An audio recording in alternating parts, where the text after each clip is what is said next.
Why do we have a parliament of over 500 MPs in a country of just 44 million people? Is this parliament still effective?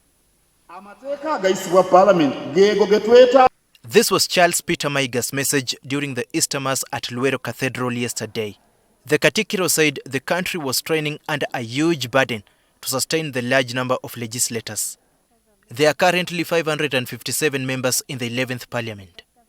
This number has been growing over the years due to the creation of new constituencies. And just like Mayiga, political analysts NTV spoke to are concerned about the high number of MPs. I think we don't need 500 MPs to determine what is good for Ugandans or not. I think a smaller parliament, first of all, reduces on the delays. Yeah, but secondly, on the money we spend as a poor country. Political analysts argue that whereas previous parliaments had fewer members, they were more effective than the current parliament.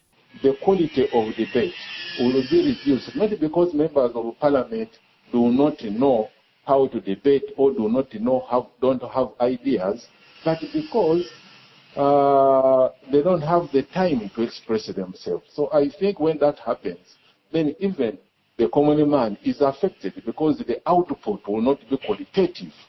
As a result, analysts think it is time to cut down on the number of members of parliament in the House.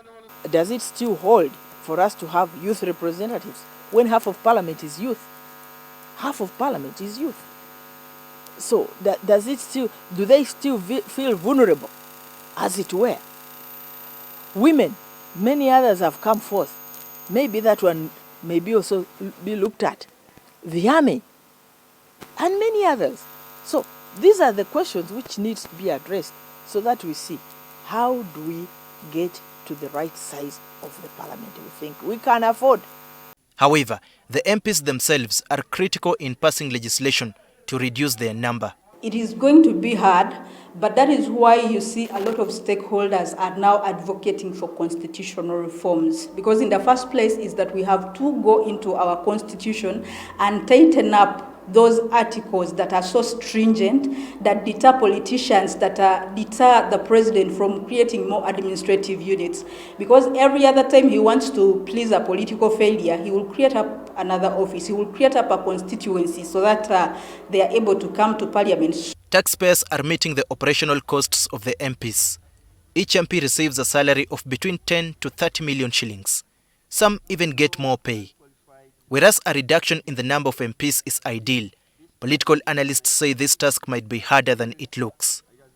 Daniel Kibet, NTV Tonight. Parliament for the welfare of society and the